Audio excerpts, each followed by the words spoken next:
This message is brought to you by AntiSecurity.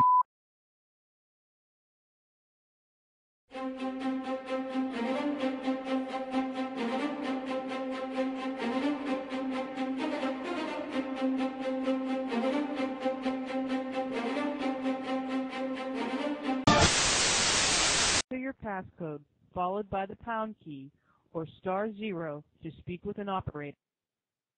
Your passcode has been confirmed. Please wait while you are joined to the conference.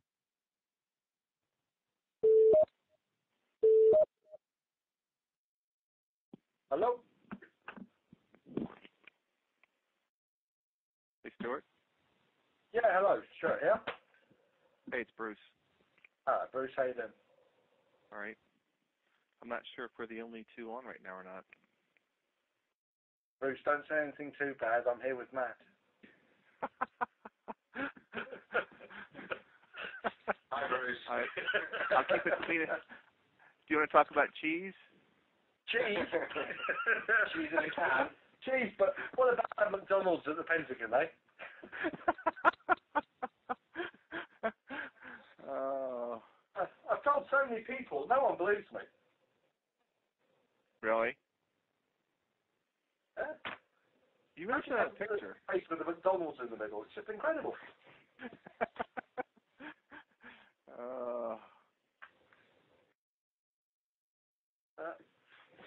So what's happening in your world then, Bruce? Busy? Yeah, just still catching up from the time when I was away. So working on that stuff, and I just saw the information about the big ACPO cyber conference in Sheffield. Oh yes, yeah. You're going to be able to come? I think so. Yeah. Good. I mean, we're I think we're sort of almost en masse going to be going up to it, so it should be quite a good event. Oh yeah, it sounds good. You've got John Greaves speaking at it. I don't know if you've ever met him, but he's a lovely man. Really? Oh yeah, yeah. One of true sort of old school detective, and he's mad as a box of frogs. Lovely man. Is Matt presenting up there, or? Yeah, I think my level of knowledge is too high for a lot of them. Yeah, we'll just leave him in charge of the IT. Okay. I've never been to Sheffield. You've missed nothing. It's a cold. Really? Oh yeah, I'm afraid so. It's not exactly a jewel in England's crown. Okay. But there you go. Well, there's a big university up there, right? Sorry? Isn't there a big university up there? Yeah, Sheffield Uni is quite big. There's a huge shopping centre as well, but I think that's about it. Is that it? It's the bull ring. Is that the famous thing in Sheffield? Is it the bull ring? Or there's a big roundabout in the middle of it, which sort of got an upstairs and a downstairs. It was quite exciting in the 1970s. Okay. There's a Flowers nightclub.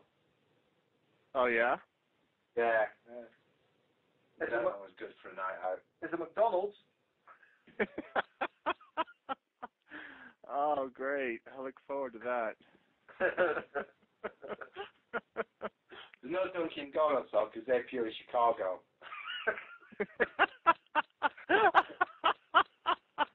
We're not sure. It's around there somewhere, anyway. They might have shot a movie there, but then again, maybe not. I know, it wasn't there. It's here. No. It was around. I've told so many people about that. Did you speak to Andy about that information? No, not yet. I have not. Okay. No, well, that's good, because it's only just dawned on me. I forgot to mention it to him. I went in to see him, but he was in a phone call, so I didn't actually forewarn him. But I'll do that straight after this. I reached back out to our Washington field office and told them that Andy was a good point of contact. And then they came back and said, oh, well, we kind of want to do a dual interview with him. So I need to get back with them and try to sort that out, because I know that's kind of not what you guys normally do. Ooh. That's an interesting one. That. Yeah. I mean,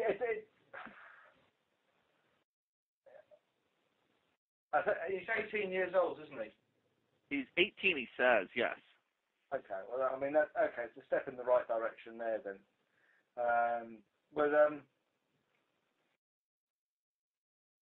Maybe step one would be for us to do the first introduction. Okay. And then move on from there. We'll discuss it after, Bruce. Okay, that's fine. Oh, hello. This is Tim Oster calling from headquarters. Sorry for joining late. We had a conference room that was double booked, so Jerry and Chad are going to be joining momentarily. And who's on the call right now? You've got your London contingent. Okay. Stuart and Matt and Bruce in that little office down the road. Okay. Yes. Los Angeles is here too. LA. Anyone else? Slightly in the background. So all we have is UK and LA. All right, it's going to be a short call. All right. All right, well, go ahead, Matt, if you want to take off. Just let us know where you guys stand. Well, we've basically, as was, I think, on the last call, we've still got Ryan Cleary and Jake Davis. Let you deal with that if you want.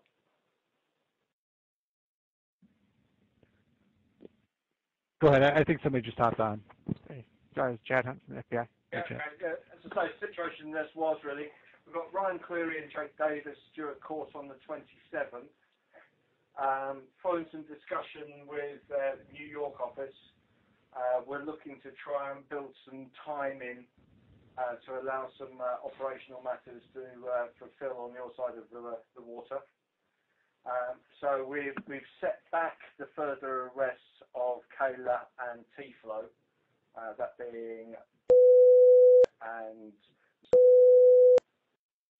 until we know what's happening. We've got our prosecution counsel making an application in chambers, i.e.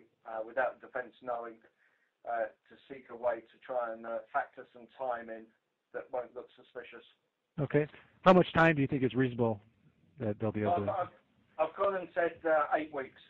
Okay. If they come back and say they only give us 6, then I think it still helps you guys out. Yeah. But I've said for 8 weeks in the first instance. We have got Ryan Cleary's indecent images, which have been found partly by our guys and partly by the USAF team who looked at his hard drive. So what we're going to propose is that they get dealt with first. Historically, they're the older offences, and then that would take 6 to 8 weeks before we then rolled on to the second half of it. But it's down to the trial judge, really, how he wants to play it. Okay. And I just want to express our gratitude for being flexible on this. I know I know New York appreciates it, and FBI as a whole. Hey, we're here to help. We appreciate that. We've cocked things up in the past. We know that. So it's it gives us more time to examine the chat logs in any event. So it's not that much of a hardship. Okay. Well, that's great. Is there anything else? Just one thing. The lad who was CSL-Sec is his real name, known as Tawongs. He was of interest to one of the guys at New York.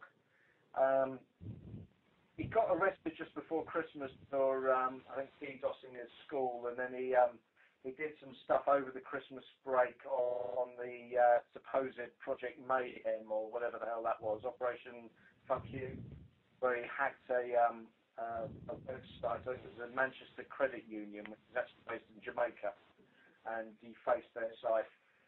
He's a 15-year-old kid who's basically just doing this all for attention and a bit of an idiot. But what he has done, which is kind of curious, is written a statement through, it looks, his school, basically explaining how he came to become a hacker and what things he has done. So we're just researching that. One of the ones he is claimed credit for in this statement is a thing called Steam, which is some sort of gaming site with 32,000 usernames and logins and credit card details, which he's suggesting he's had off. I don't know if that's a job that any of you guys are dealing with, but if it is, we've got a statement, someone admitting to it. Yeah, that's fantastic. We actually do have a pending investigation looking into that compromise. And what was his name? Was it his name's okay. He goes by the moniker Tehwongs, TEHWONGZ.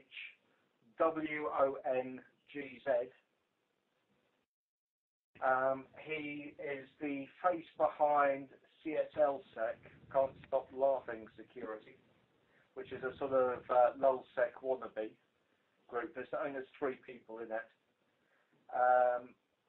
And he's he's just a pain in the bum. He's currently a subject of West Midlands police who have been dealing with him. We have a copy of his hard drive here for this time to have a look at. But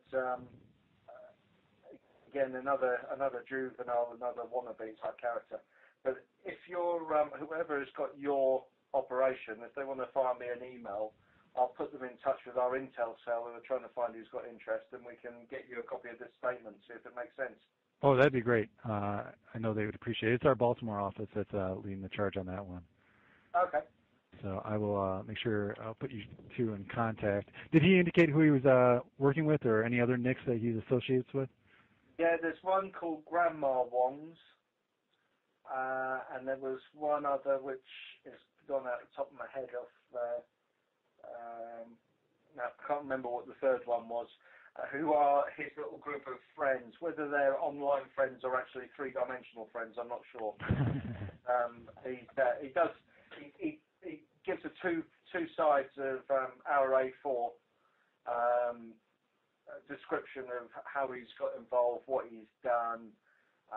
Looks like he's sort of almost cleaning the slate now that he's sort of come to notice the police. I suspect a smack from mum or dad is behind it all.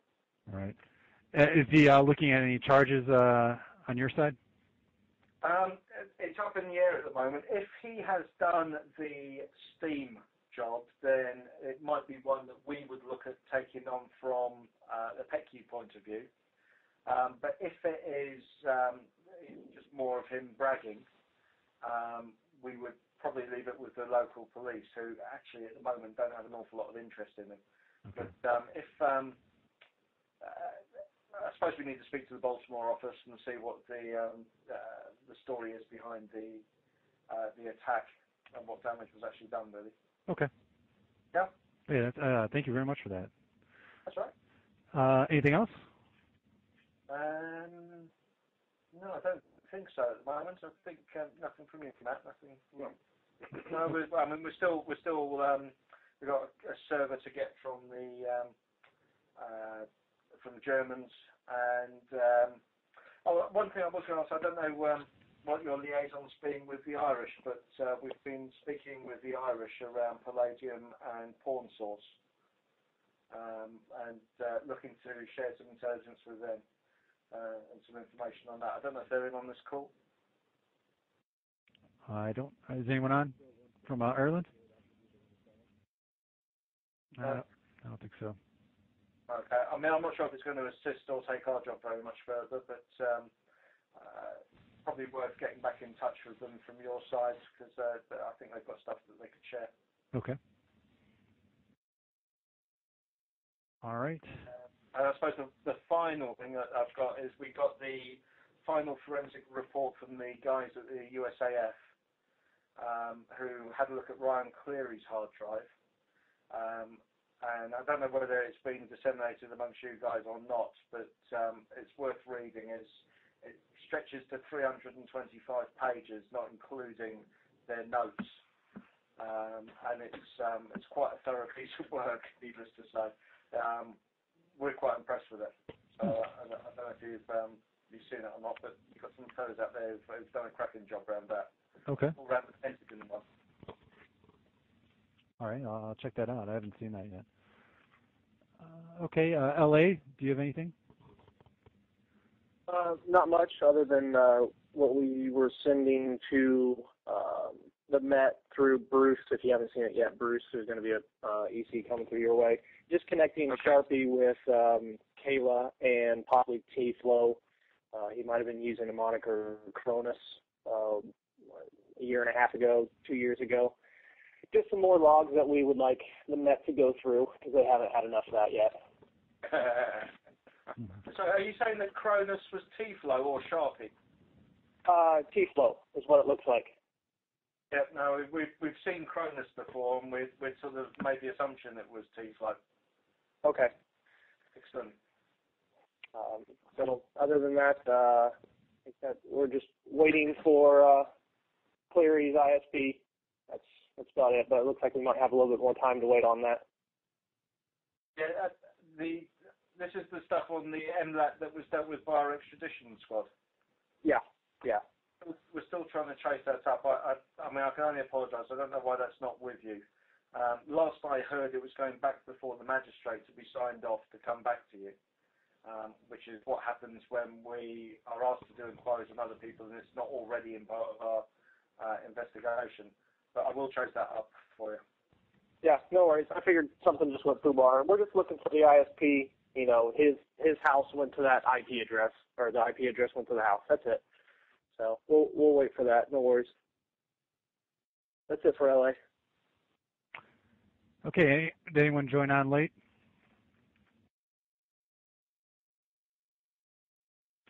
All right. That was a quick call. We'll plan on meeting again on a regular day on Monday next week. And thanks a lot for everyone for joining us. No problem. Okay. Bye-bye. Bye. Thank you. Bye.